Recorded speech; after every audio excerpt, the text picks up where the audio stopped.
find a signature of some sort of designer. Wait a second. Richard Dawkins thought intelligent design might be a legitimate pursuit? And that designer could well be a higher intelligence from elsewhere in the universe. In the 20th century, the theory of evolution was refuted not only by molecular biology, but also by paleontology, that is, fossil science. A second proof usually offered is the fossil record. According to most biology textbooks, fossils show the gradual development of life from simple to complex over hundreds of millions of years. But a growing number of scientists say that this textbook story is incomplete and even misleading, because it ignores an extraordinary event in the history of life known as the Cambrian explosion. The oldest stratum of the Earth in which fossils of living creatures have been found is that of the Cambrian, which has an estimated age of 500 to 530 million years. In strata older than the Cambrian, no fossils of any creatures except a few unicellular organisms are to be seen. In the Cambrian period, however, many diverse species appear quite abruptly. More than 30 invertebrate species such as jellyfish, starfish, trilobites, and snails emerge all of a sudden. In Darwin's theory, if you think of the branching tree, Darwin's branching tree, the common ancestor down here and the different modern forms of animals up here, you would have one form to begin with, and then it would gradually diverge into slightly different forms and more different until you get the major differences that we see now. The problem with the Cambrian explosion is that all these major differences appear together at the same time, with no fossil evidence that they descended from this common ancestor. The article reported on cutting-edge research by Chinese scientist J.Y. Chen, an internationally respected paleontologist at the Nanjing Institute of Paleontology and Geology. Chen's discoveries in the fossil beds in Xinjiang, China, have rocked the scientific establishment. Located in the province of Yunnan in southern China, Xinjiang has some of the world's best preserved fossils from the Cambrian era. Darwinism helps them maybe only telling a part story for evolution. According to Chen, the fossils he's discovered turn Darwin's tree of life upside down. Darwin's tree, reverse concept, very unexpectedly, our research is convincing major phyla starting down below at beginning of Cambrian. Base is wide, gradually narrow, so this is almost turned on differently. This situation refutes the theory of evolution for sure, because Darwin wrote in The Origin of Species, if numerous species belonging to the same genera or families have really started into life all at once, the fact would be fatal to the theory of descent with slow modification through natural selection. This fatal stroke that frightened Darwin comes from the Cambrian period, right at the outset of the fossil record. No fossil remains supporting evolution have ever been unearthed in excavations conducted in every corner of the world. Professor Roberto Fondi is a specialist in paleontology. He teaches at the Department of Earth Sciences in the University of Siena in Italy. You may be surprised to know that the fundamental assumptions upon which evolutionary thinking is based are not at all confirmed by paleontology. All the biological groups, from bacteria and blue-green algae to man, appear abruptly in the fossil record without any links connecting them with each other. Why is it then that so many people believe the fossils prove evolution? Evolution is presented to grown-ups and taught to the very young as a fact that has been verified and demonstrated for so long that it is a waste of time and even ridiculous to question it. So, what is the truth of the matter? Well, there is a history book of the past, and that is the rocks and the fossilized remains in them. So, it is up to the paleontologist to read that book and give the answer. cercare di dare una risposta a questi grandi problemi. And what do you read in that book, Professor? In questo libro io leggo semplicemente. The fact is that after nearly 2 centuries of intense research, the paleontological evidence for evolutionary theory is not only rare, but highly questionable. The point is that if evolution had really happened, the evidence would be in great abundance and incontestable. The museums would be overflowing with fossils, clearly documenting the transitions between the various biological groups. Yet there are none. Moreover, there is no indication that the situation will change in the future. Those very few fossils which are claimed to show some kind of evolutionary link, such as the amphibians Ichthyostica and Simoria, the reptile Proplognognathes, the bird Archaeopteryx, and the Australopithecine ape called Homo habilis are very far from conclusive. Faced with these realities made clear by the fossil record, evolutionists directed all their attention to the claim that man evolved from ape-like creatures. 6,500 different ape species have lived so far, and the majority of them are extinct. The skulls of these extinct apes, both big and small, constituted a great resource for evolutionists on which to exercise their imaginations freely. Arranging the skulls of these extinct ape species from the smallest to the biggest, and adding some skulls of vanished human races to the series, evolutionists concocted the scenario of human evolution.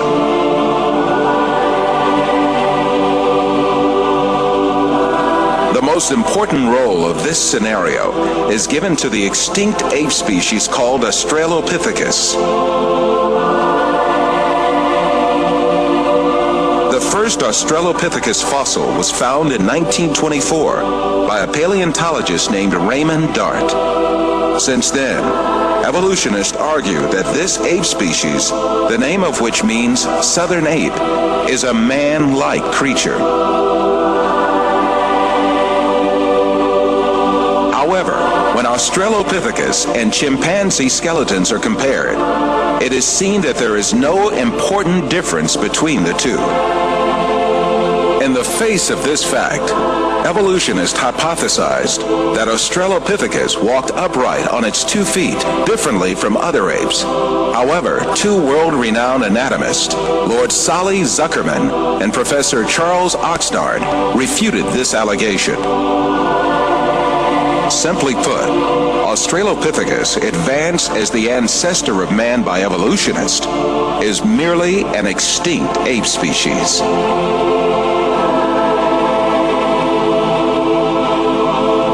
On the other hand, fossils that are included by evolutionists under imaginary classifications, such as Homo erectus, Homo ergaster, or Homo sapien archaic, in fact belong to different human races. When these fossils are inspected, it is seen that their skeletons are essentially the same as those of people living today. The only dissimilarities are a few structural differences in their skulls. But differences like these are to be found in different human races alive on Earth today.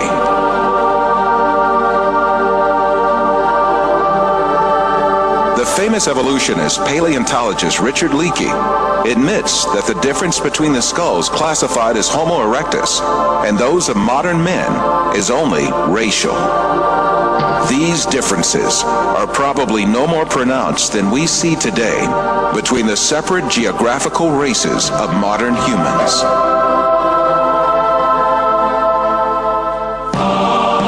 The only defense left to evolutionists against all these scientific facts is just one thing: propaganda. The baseless scenario of the human evolution is imposed on the public by means of imaginary drawings that appear in evolutionist publications. In these drawings, creatures with hairy bodies and simian features are decked out with overtones of human-like motifs. The given impression is that these half-man, half-ape transitional forms did live once. From time to time, drawings that present snapshots from the social life of these creatures are made.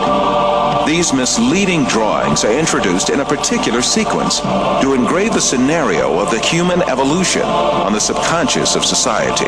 Even in the most famous scientific publications, there frequently appear such window dressings called reconstructions and imaginary family tree drawings made by their inspiration.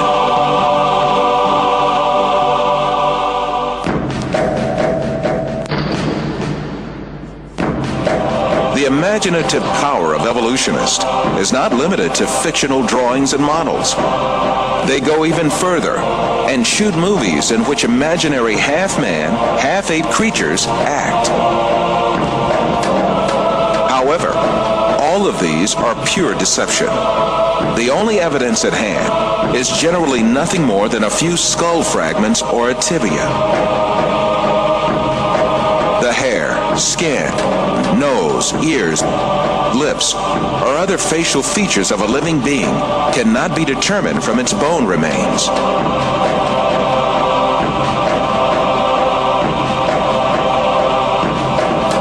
Evolutionists shape these soft tissues, which leave no trace in the fossil, to suit the purposes of their theory, and produce imaginary reconstructions in their workshops.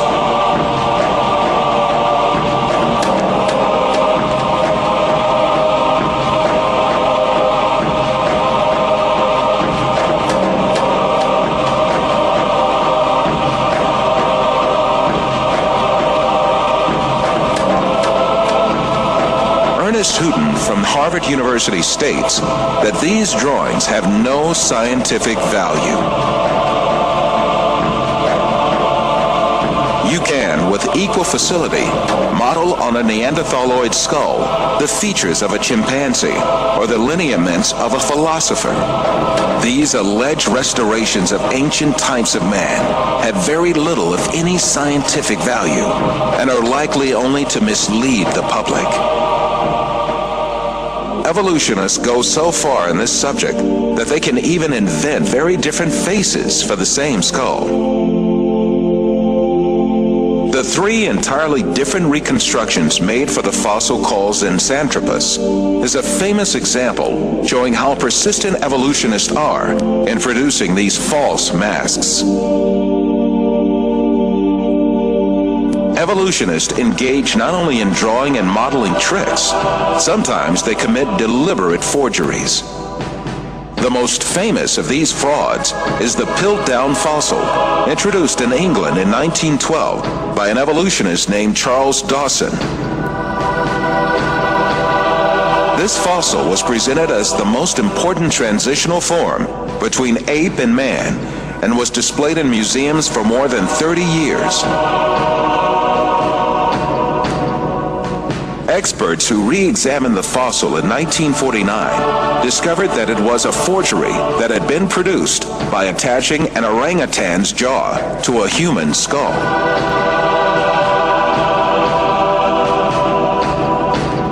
Another intermediate transitional form fabricated by evolutionists was the Nebraska Man. This was cooked up in 1922 on the basis of a single fossil tooth. The evolutionists did not neglect to give it an ostentatious Latin name, Asparapithecus haroldcooki, or to make imaginary drawings related to it. It was soon revealed that the tooth that had been the source of inspiration for Nebraska Man, in fact, belonged to a wild pig. Many other fossil skulls have been presented as great evidence for evolution, failed one by one. Neanderthal Man was advanced as evidence in 1856, dismissed in 1960. Piltdown Man was advanced as evidence in 1912, dismissed in 1953. Zinjanthropus was advanced as evidence in 1959, dismissed in 1960. Ramapithecus was advanced as evidence in 1964. Muhammad is a messenger sent by God to give the Quran to mankind.